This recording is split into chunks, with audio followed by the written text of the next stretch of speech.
President Obama recently made his farewell address, and he's probably packed his bags, and pretty soon he will be leaving office.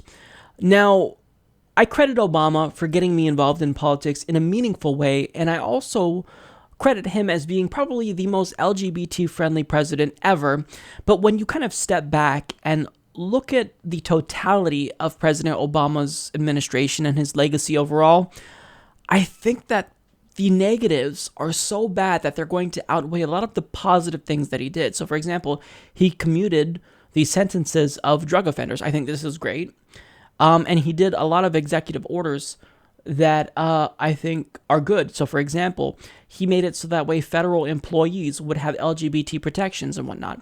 So I like a lot of what Obama did, but unfortunately, when you consider someone's legacy, you have to look at the good and the bad. Now, Cornel West echoed my sentiments, and he wrote an op-ed in The Guardian, which I thought was fantastic because it explained very clearly why progressives were disappointed with Barack Obama. He states, "The age of Barack Obama may have been our last chance to break from our neoliberal soulcraft. We are rooted in market-driven brands that shun integrity and profit-driven policies that trump public goods. Our post-integrity and post-truth world is suffocated by entertaining brands and money-making activities that have little or nothing to do with truth, integrity, or the long-term survival of the planet. We are witnessing the postmodern version of the full-scale gangsterization of the world." The reign of Obama did not produce the nightmare of Donald Trump, but it did contribute to it, and those Obama cheerleaders who refused to make him accountable bear some responsibility. A few of us begged and pleaded with Obama to break with the Wall Street priorities and bail out Main Street, but he followed the advice of his, quote, smart neoliberal advisors to bail out Wall Street. In March of 2009, Obama met with Wall Street leaders.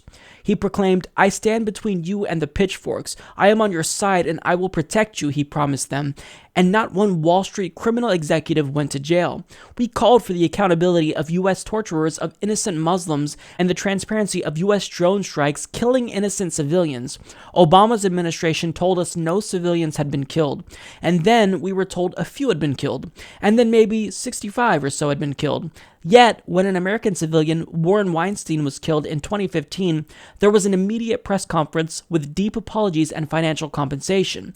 And today, we still don't know how many have had their lives taken away. We hit the streets with Black Lives Matter and other groups and went to jail for protesting against police killing black youth.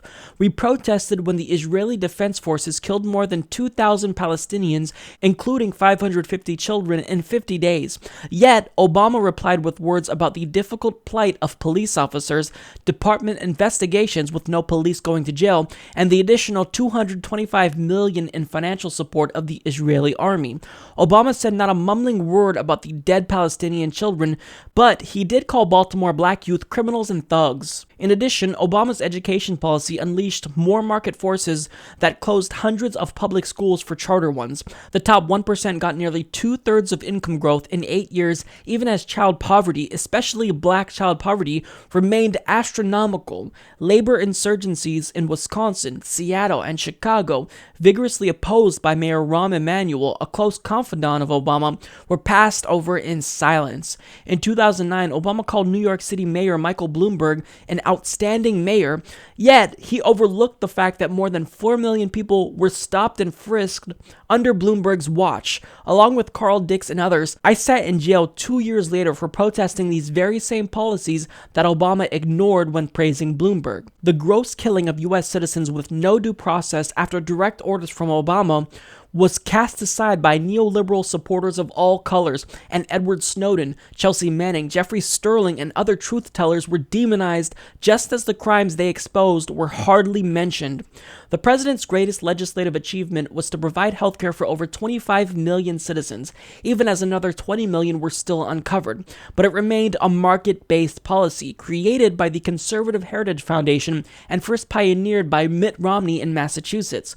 Obama's lack of courage to control Wall Street criminals and his lapse of character in ordering drone strikes unintentionally led to right-wing populist revolts at home and ugly Islamic fascist rebellions in the Middle East. And as deporter-in-chief, nearly 2.5 million immigrants were deported under his watch. Obama policies prefigure Trump's barbaric plans. What a sad legacy for our hope and change candidate, even as we warriors go down swinging in the fading names of truth and justice. I thought that was beautifully written, so shout out to Cornel West. He said everything that I was feeling, and I agree with that 100%.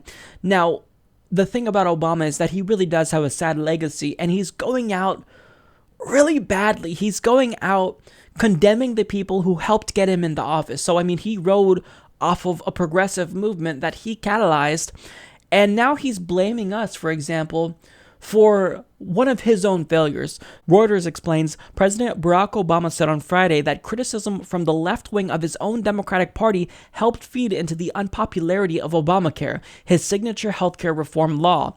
In the dissatisfied column are a whole bunch of Bernie Sanders supporters who wanted a single-payer plan, Obama said in an interview. The problem is not that they think Obamacare is a failure. The problem is that they don't think it went far enough and that it left too many people still uncovered, Obama said. Right. And you shouldn't be angry with us for believing, rightfully so, that healthcare is a human right. Don't get angry at us because you sold out to the health insurance industry. You had the votes to get a single-payer system passed. And spineless corporatist Democrats didn't push you for it, and you certainly didn't push them on it. You were a failure, Obama. You were a complete and utter failure. So although there were some good things that we can look back on for your legacy, well, a lot of what you did will be undone. All the executive orders that you signed will be undone by Trump and the Republicans. The Affordable Care Act will most likely be undone by Trump and the Republicans. So when that's all said and gone, what's left is a really sad legacy where someone who claimed to be a progressive upped the amount of wars that we had. So we are now at war with Libya and Syria. Since you took office, you ramped up George Bush's drone strikes that killed innocent civilians in the Middle East and North Africa. Also, you deported millions of undocumented immigrants and broke up countless families. So in the end, Obama, you've tarnished your own legacy. You have no one to blame but yourself for selling out. Don't blame us because you decided to not have a spine and fight for what's right and fight for what you know is right. And you promised us that lobbyists would not control your administration. Yet, the minute you get in office, you appointed people from Goldman Sachs to your administration. So your legacy, in a nutshell, is that you were a centrist, sellout president. You weren't one of the worst presidents, for sure, but certainly you weren't one of the best. So in the end, I think your legacy, by and large, will be forgotten. And right now, it's certainly characterized by disappointment, especially among the progressive community. So even though it's easy for a lot of us to get wrapped up in, all of the sentimental feelings and the nostalgia and hope that we felt in 2008, we feel a lot different now. We once felt hope, but now we feel angry.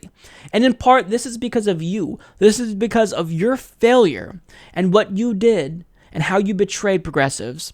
So in the end, Obama does in fact have a very sad legacy, and I hope he's ashamed of it. Support this podcast by joining the independent progressive media revolution today at humanistreport.com.